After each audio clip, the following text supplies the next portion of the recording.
as a Laker and obviously one of the greats of all time. And then your last act, really the great act as a Laker, was to bring LeBron James to town. And so your friend Stephen A. Smith, who you're going to see in a few minutes over there on First Take, he comes on this show and he says the Lakers championship window is closed. What do you think of that? No, it's not closed. And they have to make some moves, though, because the West is so much better now. We're seeing it already with Phoenix and the Clippers, and we haven't even talked about Utah and Denver when Jamal Murray gets back. And so, and then the big three out here back east. And so we have to get better, and they got to get some shooters to surround AD and LeBron with, because Danny Green, that move hurt us.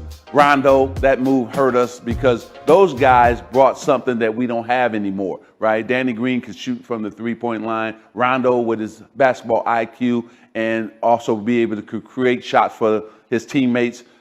Dwight Howard closing down the middle. So we miss those guys. So Rob Pelinka just got to bring some shooters, help AD, help LeBron, space the court, and I think the Lakers will be fine. One of the big question marks about Anthony Davis, or about the Lakers in general, is Anthony Davis and his inability to stay healthy. No one questions his brilliance as a player. When healthy, he's an MVP caliber player. But how do you handle him during a season in which, I mean, we hate the words load management on this show, and everyone hates them, but the reality is you need him to be healthy at the end of the year, and it doesn't always happen. How do you handle it? Well, Greeny, you're right. First, he got to change what he's been doing over the summer.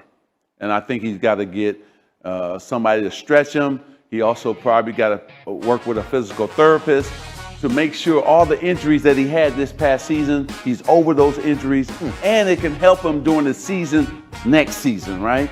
And then for the Lakers, I would say yes, not load management as much, but make sure you watch how many minutes you're playing, watch back-to-back games, because he is injury prone. Before he got to the Lakers, he used to get injuries with the Pelicans. So we know that. The main thing for the Lakers is we just can't depend on those two guys anymore. We need a third scorer. We need somebody who can get us 15 to 18 points every single game. And that's where Rob Pelinka's got to make a deal, or he's got to draft somebody who can do that. So who is that? What is that move? If you're making that move, what is the one move that could put LeBron back over the top? Well, what I'm understanding right now, because I haven't talked to Rob or Jeannie about this, I know Kyle Kuzma, who played great before those guys got there, he needs to be a second scorer on a team, right? And I think he can actually do that. Can I just interject? Someone has just entered the room. This is about to be fascinating. The great Stephen A. Smith has just made his way. Look at him strolling, too. He's got to walk. Stephen A. is here. He doesn't have a microphone on, I'm being told. But you know what? With Steve, you can hear him anyway. So it doesn't. I lean on magic. I lean on magic. That's right. I lean on magic. So I told him, you said the Lakers championship window is closed. He doesn't believe it. Well, listen, it's very rare that I disagree. Here we go. Thank you so much. It's very rare that I disagree, because after all, this is magic that we're talking about. I mean, it's presently constructed. This team, their championship window, they did something Magic and the Lakers never did. They won the championship. They were feeling themselves. They were walking around as champions. I'm not talking about LeBron, because we know he takes care of himself physically. But there's a lot of dudes out there that didn't commit themselves to defending the crown they had earned. And as a result, you got all of these teams on the come up. They are what they are. As presently constructed, their window is closed. Now, if they go out and get somebody like Dame Dollar or Damian Lillard or something, that would be different. Is that on the list of options? I don't think so. Yeah. I think it'd be nice, but I don't know if they could do it. Yeah, what do you think? I think it's tough to pull off that trade, because you need assets to do that. I think there's players out there that can help the Lakers. Rob's just got to find out who that guy is. But Laker fans, we gave them a pass, right? We said, hey, they won the championship last year. We gave them a pass this season. But after that, no passes. They got to come through. They got to play well. But he was right. Sometimes when you win a championship, you don't work as hard over the summer. You don't look to improve. You don't look to get better. And I think that happened to the Lakers. But I think losing in the first round, losing to the Suns the way they did, they're going to come back and be ready. Especially in cities like LA, there are very many distractions. And so as a result of that, you have to maintain focus. And it's easy to be distracted, and that happens. That's what we're talking about. Yeah. So, Steve, when Jamal Murray gets back, and then the big three out here back east, and so we have to get better, and they got to get some shooters to surround AD and LeBron with, because Danny Green, that move not been passed yet. So that's where we go with this next debate. So after scoring the most points ever in a Game 7, has Kevin Durant, I'm looking at you, sir, officially passed LeBron James as the best player in the NBA? Molly, not yet. Okay. He got to win that chip. He got to win that championship. And they came up short, just like LeBron and the Lakers came up short this season. So LeBron still has the edge on those championship rings. So I would say not yet. But I tell you, I was just taken back, and I've never seen a guy perform like KD did in that Bucks series, and just like he was doing it from everywhere. So I was very impressed with KD. He's one of my favorite all-time players, and the way he can score, where he can score from, it's just amazing. And I would say this. You know how the torch is being like this? Like in the Olympics, the pass in the back, they got to work on that turn. And KD is like, got his arm out, waiting on it. And let me just bring this up. LeBron turning. Exactly. Let me just bring this up. It's just like Larry Bird and I, we were on the bus. That's right. We're on the bus. That's exactly what I was going to bring up. Go ahead. Go ahead. No. You tell it. You tell it. No, first person. Somebody can tell it like you. That's exactly what I was doing. It's yours. Go ahead. Go ahead. I had this You make me mad now. I need yours. So we're on the bus. Right. And Michael Jordan looks at me, looks at Larry, and says, "There's a new sheriff in town." That's right. That's right. After practice. Yeah. That's right. And I said, "Uh-oh." Yeah, that's right. He was right. And he was right. He was right. Yes, sir. And it's KD is looking right now. Go ahead. I've said this to Max on several occasions. So it's the first year KD arrived in Golden State. Mm-hmm. Previous year they had lost in Game 7, OKC, Golden State. They beat LeBron in the finals, whatever. Actually, LeBron beat them in the finals that year. The next year, KD is going up against LeBron. And the first basket of the game, money, KD scores. And KD goes like this and spreads his arm out wide like, let's go. And what I was saying to Max is I said, in basketball parlance, that's when you saying to a guy, I'm here now. Yeah. See, you had me when I had the other crew. But now I got a crew like you do. Mm-hmm. Now it's me and you in KD's mind. Now it's me and you. And that series, even though LeBron averaged a triple-double with 32 points, triple-double, and he was sensational. Yeah. I constantly remind folks, KD averaged 35 on 53% shooting. Brother wasn't playing. And what I'm saying to you is this. I'm partial to offense. I know how great LeBron is. LeBron has a better resume. KD got some work to do to catch LeBron's resume. Right. But I'm talking talent. Mm-hmm. And when I look at the offensive talent of Kevin Durant, and I think about those 38,000 points that Kareem Abdul-Jabbar scored, one guy in this sat up there and said, you know what, I feel like, I think I'm going to catch this record. If he decides, I just think I'm going to catch this record, he's going to do it. Because he's just that unstoppable. To be the sniper that he is at 6'11" with a 7'6" wingspan, who can finish at the free throw line. Let me say this real quick, because we're going to run out of time real quick. I'll put it, what's real barbershop talk? It's basketball and boxing for the most part, right? So let me make this barbershop for a second. Sure. LeBron had the undisputed title. Mm-hmm. There was no dispute to his claim, right? Yeah. It's like Tyson Fury when he beat Klitschko. He's the undisputed champ. Then he went away for a while and Anthony Joshua was coming up, right? Now there's a dispute. Whoever you think is champion, there's a dispute at least, right? LeBron, the title has not been taken, but there's a dispute. KD, the way he just played, has a legit dispute, has a legit claim that, hold on, I'm number one, and LeBron's going to have to go out and defend the title again next year. It's up for grabs. He's not the undisputed champ anymore like he was. I thought he outplayed KD in that first series with Golden State and Cleveland. I think you're right. Now there is a debate where before there was never a debate. Yeah. And so it's going to be interesting next year for both of them, right? Can we finally see LeBron and the Lakers against Brooklyn and the Nets? Because we thought we were going to see that this season. But what has happened this season has been great for basketball. Atlanta Hawks, new teams, new superstars. Now, Trae Young is a superstar, not a star anymore. Devin Booker is a superstar, not a star anymore. So this has been great for the league. Markets like Milwaukee, a lot of teams we didn't expect. And then let's give him love, because the Greek Freak is a different player than he was the last couple playoffs. He finally understands what he has to do to be effective when they build that wall against him. And Chris Middleton, let's give him love. That guy is real. So I don't know the answer to that.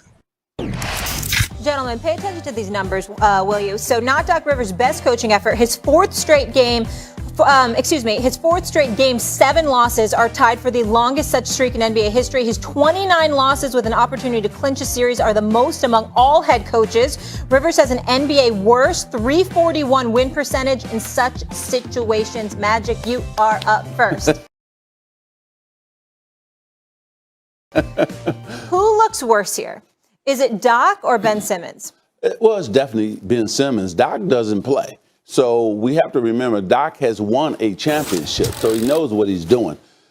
Listen, when you're the second best player on your team and we say, hey, he's a star, he's been an all-star, you got to perform like one. And Ben Simmons did not do that. He wasn't aggressive. But the Sixers lost this series in Game 5. If they had won Game 5, they would have won this series. But they lost the series when Coach McMillan of the Hawks did that hacker Simmons, and they couldn't go to the free throw line and hit those free throws, and that's where they lost this series. And then he lost his confidence in Game 5 as well, right? And so now it's time for a new destination and a new place for Ben Simmons. It'll be great for him. It'll be great for the organization. Rich Paul's got to go out and do his thing as his agent to get him in a place where he can thrive, get his confidence back. Hopefully there's a star at another team who needs a change of scenery as well, and bring that person into Philly. Fan base loves the Sixers in Philly, and this man can talk about that, more than I can. I played against the Sixers twice, so I know that fan base, they love the Sixers. And talk radio this morning is probably talking about, getting Simmons out of there. Doc Rivers prepared the team, but he can't shoot free throws. He can't knock down shots. First of all, here's the deal. There is no excusing what's going on with Doc Rivers. I love the man personally and professionally. But there have been several collapses on his watch. And this weekend is particularly devastating because the Los Angeles Clippers won a Game 7 and went to the conference finals for the first time in franchise history in Ty Lue's first year. And he did it the last 3 games without Kawhi Leonard. Go look up Ty Lue when he's down in a series or when it's on the line. I got you. The point is that you consider what Ty Lue did in year 1 and that Doc Rivers didn't do it in 7 years. And then on the same weekend, you lose a Game 7 to an Atlanta Hawks team most people thought that you were supposed to beat. This is not a good day for Doc Rivers, number one. Yep. But having said all of that, I roll with my man Magic Johnson. Ben Simmons has got to go. He's 24 years of age. He's a star talent. Right. And I'm not saying that Ben Simmons should be given up on because he's some scrub or anything like that. It goes to what you pointed out, Magic. I know Philly. Yeah. I worked there for 17 years. I was a columnist for my last time. Let me tell you something right now. That city ain't going to ever forgive him for what they have seen. And here's why. Not just that he missed shots. He didn't take them. Yeah. See, when you see the Greek Freak in Milwaukee miss or make, he takes them. Ben Simmons is literally scared to shoot the basketball. He gave up a wide open dunk because he anticipated he was going to be fouled and didn't want to go to the free throw line.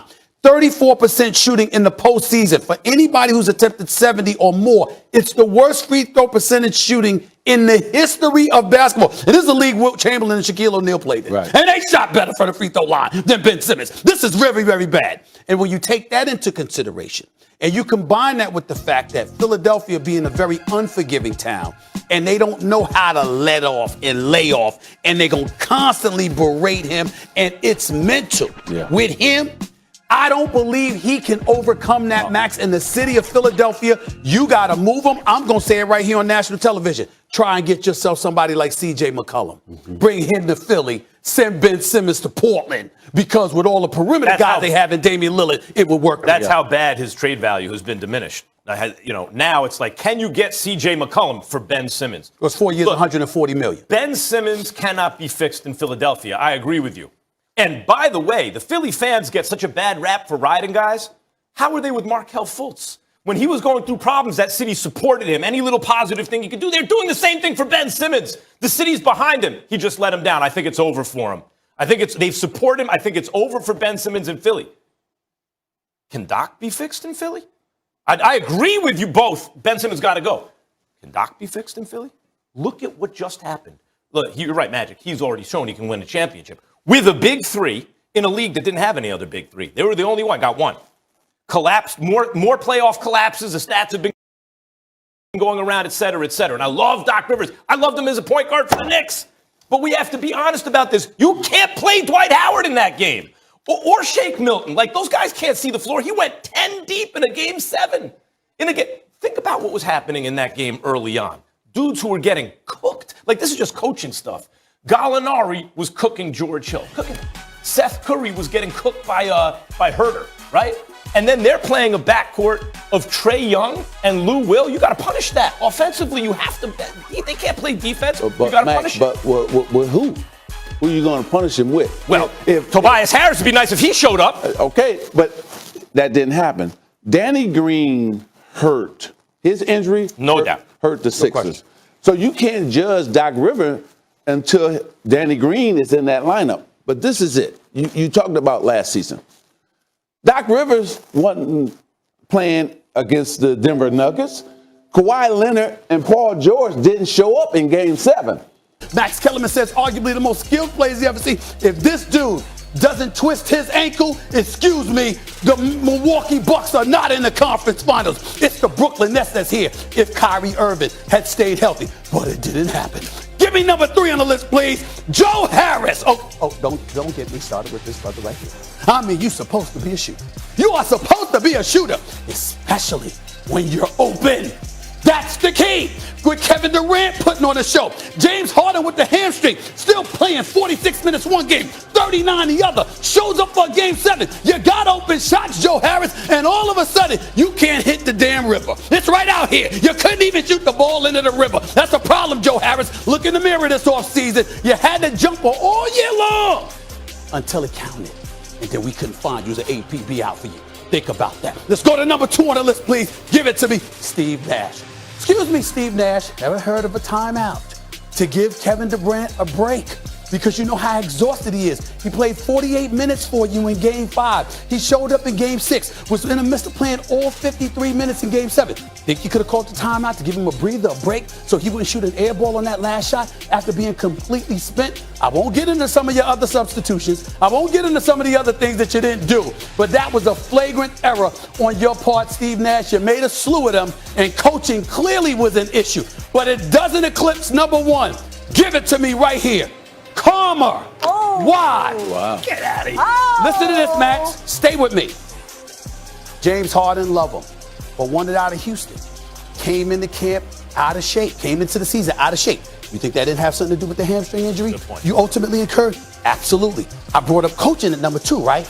Remember, Kyrie Irving is quoted as saying at the beginning of the season, we don't really need coaching. Guess what? Kyrie, you were thinking about you. What about the other players that we're going to need to produce? Better coaching might have had those other dudes ready to help Kevin Durant in a game 7. Then you, Kyrie Irving, you missed some games. You took a couple of weeks off. You took off to the team. Blake Griffin, you didn't show up in Detroit. You stole money from the Detroit Pistons. You didn't want to play basketball. You didn't even dunk in 2 years until you arrived at Brooklyn. Okay? This kind of stuff ultimately comes back to bite you. That's what happened to the Brooklyn Nets. That is why they're home right now. If they were together, if they were committed, if they put in that work constantly, day in and day out, not just as coaches, but as players, you would have been more together. Karma wouldn't have been against you, and you'd be in the Eastern Conference right now. These are my 5 reasons why the Brooklyn Nets are home watching the playoffs with the rest of us. My apologies to KD, because good God, he was sensational. I got to give it to you. That's the list right there. I take that list all day long. Karma's, you won me over with karma. Yeah. You said stay with me. I did. You won me over with karma. But let's keep it simple. Injuries is number 1. Period. Injuries decide this whole playoffs. LeBron's ankle and LeBron's wheel, whatever, and AD not playing every series. Just look what happened. But I basically included it in it. I talked about that the injuries is part of the karma. That's what I'm saying. Okay, but Kyrie is hurt.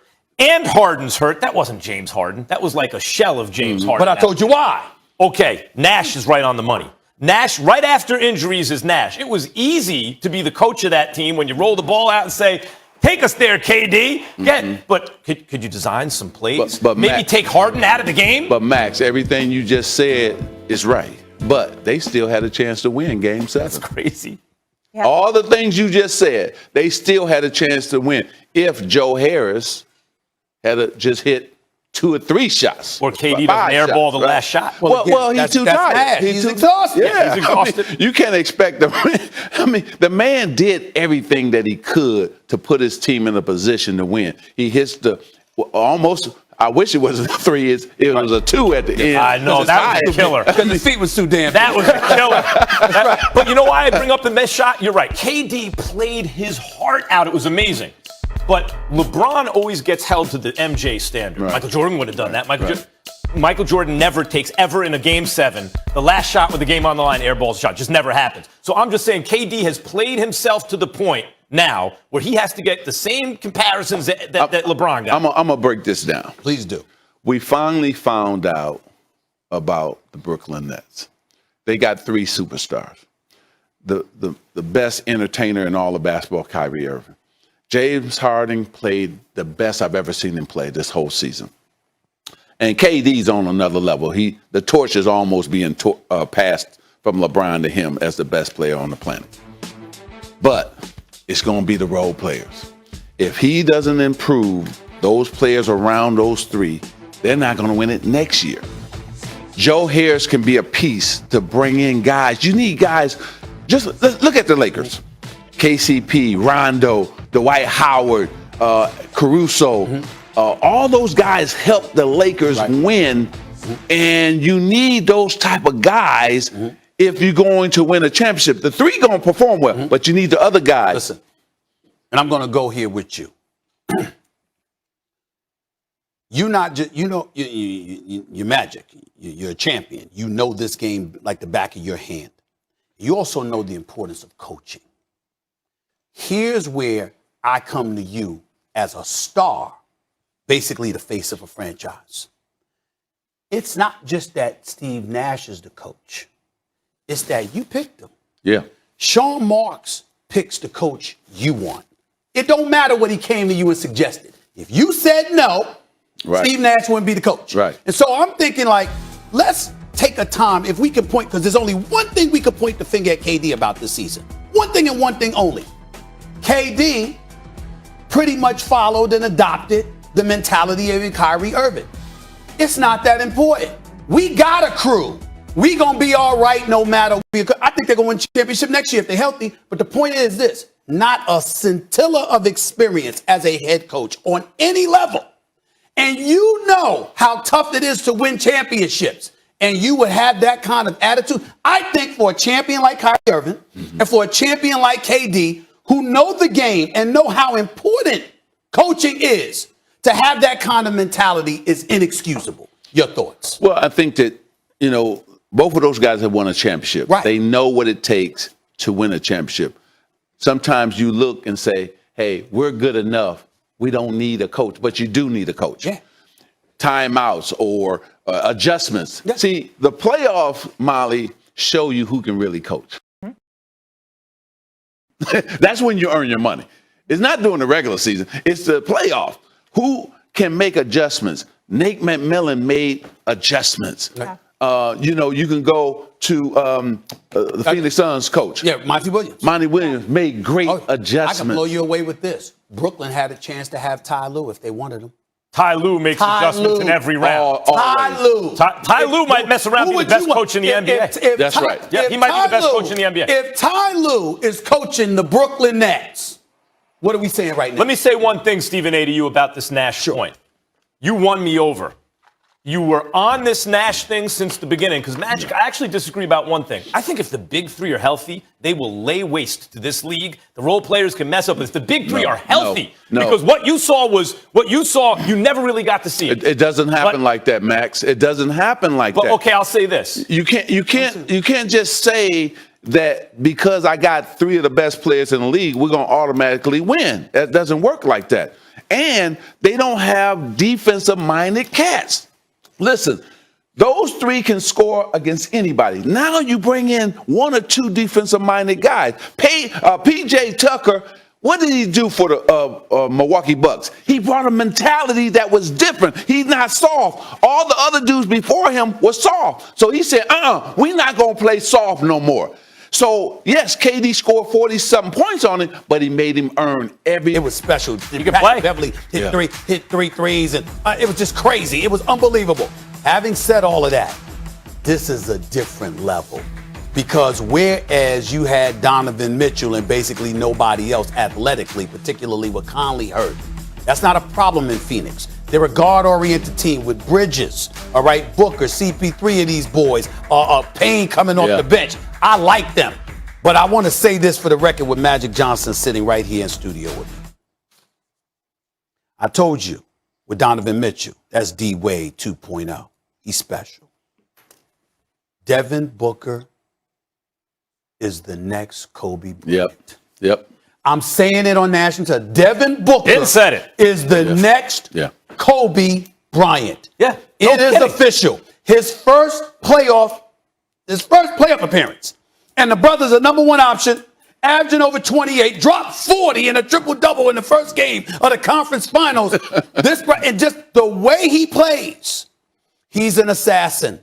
And guess what? This Clippers team, you need Kawhi back to knock that kid off. What did I say before the series started? Devin Booker is a mini Mamba. He's the closest thing offensively to Kobe's game in the sense that he can kill you from anywhere. Yeah. Kobe was his mentor as well. Yeah, he's a mini Mamba. Here's the thing, and I hate this question. I hate it because it's a hard question to answer. Who needs their star more? I'm actually going to say Phoenix needs Chris Paul more, and I'll tell you why. Chris Paul, like James Harden was playing the best basketball of his career. Chris Paul in the last series is the best he's ever played, and that is saying something in that career. That was perfect. I always ask Stephen A. because of his relationship with Larry Brown. Like, Chris Paul must be Larry Brown's, that's exactly how you play it. Right. And that was the perfect point guard playing perfectly, right?